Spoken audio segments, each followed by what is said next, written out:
হওয়াটা এটা যৌক্তিক দাবি। কারণ এখানে পতিত অবস্থায় 50 একরের অধিক জমি এখানে রয়েছে, সরকারি, সম্পূর্ণ সরকারি জমি। এই জায়গাটি কোনো কাজে ব্যবহার হচ্ছে না এবং এই জায়গাটি দিন দিন সংকুচিত হচ্ছে। অতএব জমি, এই হাসপাতালে যে জমির প্রয়োজন সেই জমিটা সরকারিভাবেই এখানে রয়েছে, সেটা করা যায়।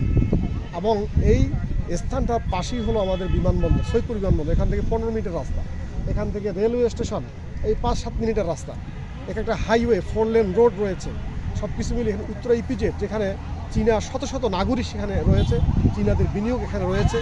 চীনাদের তাদের স্বাস্থ্যসেবার জন্যও তো প্রয়োজন, তাদের দেওয়া হাসপাতাল থেকে তার স্বাস্থ্যসেবা গ্রহণ করবে।